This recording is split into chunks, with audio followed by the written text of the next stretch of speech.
तो दोस्तों, एक रेलवे स्टेशन जहां दिन भर भीड़ भाड़ रहती है, वहीं रात के समय वीरान और खौफनाक लगने लगता है।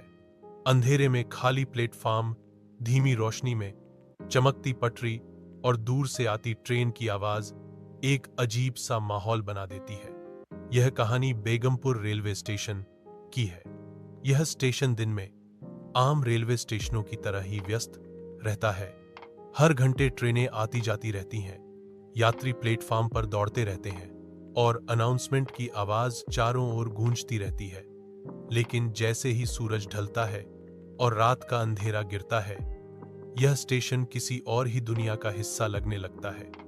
रात में यहां कोई भी ट्रेन रुकती नहीं। सभी ट्रेनें तेजी से इस स्टेशन को पार कर जाती हैं, मानो कुछ ऐसा हो जिसे छूने से वह भी डरती हो। प्लेटफार्म नंबर 3 की ओर तो कोई देखता भी नहीं, क्योंकि यहाँ के लोग कहते हैं कि वहां कोई और भी मौजूद है, कोई ऐसा जो अब भी अपनी आखिरी ट्रेन पकड़ने की कोशिश कर रहा है। करीब 5 साल पहले इसी स्टेशन पर एक दर्दनाक हादसा हुआ था।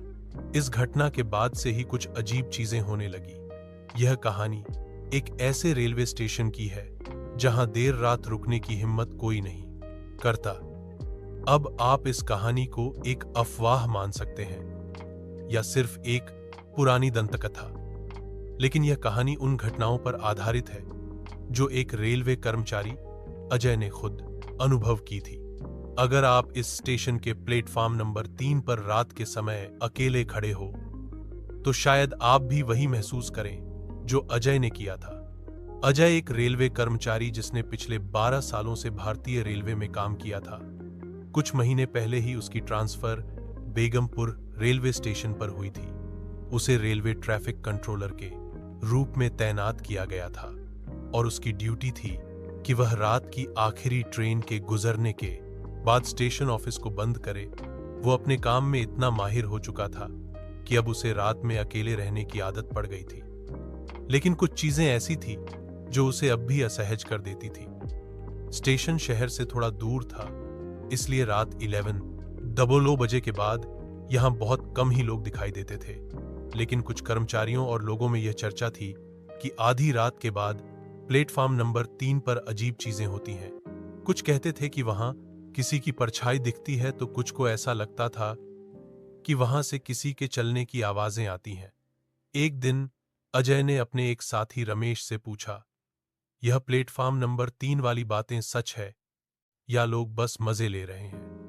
रमेश ने हल्की हंसी के साथ जवाब दिया, भाई मैंने खुद कुछ नहीं देखा, लेकिन बहुत से लोगों ने अजीब चीजें महसूस की। पहले एक गार्ड था, उसने दावा किया था कि उसे प्लेटफार्म नंबर 3 पर एक आदमी बैठा दिखा, लेकिन जब पास गया तो कोई नहीं था। और यह सिर्फ एक ही बार नहीं हुआ, कई लोग कह चुके हैं कि यहां कुछ गड़बड़ है। अजय ने इस पर ज्यादा ध्यान नहीं दिया। उसे भूत प्रेत की कहानियों पर विश्वास नहीं था। वो मानता था कि रात के अंधेरे और दिमाग की थकान के कारण लोग भ्रम का शिकार हो जाते हैं। लेकिन दोस्तों, उसे क्या पता था कि जल्द ही उसे खुद इस रहस्य का सामना करना पड़ेगा।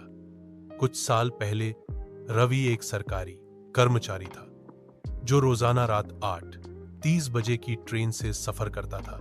लेकिन उस दिन वह ऑफिस में ज्यादा काम की वजह से लेट हो गया था। उसकी पत्नी ने फोन पर बताया था कि घर पर मेहमान आए हुए हैं। वह जल्द से जल्द पहुंचना चाहता था। भागते भागते जब वो स्टेशन पहुंचा, तब तक ट्रेन धीरे धीरे शुरू हो गई थी। जल्दबाजी में उसने दौड़कर ट्रेन पकड़ने की कोशिश की, लेकिन प्लेटफार्म गीला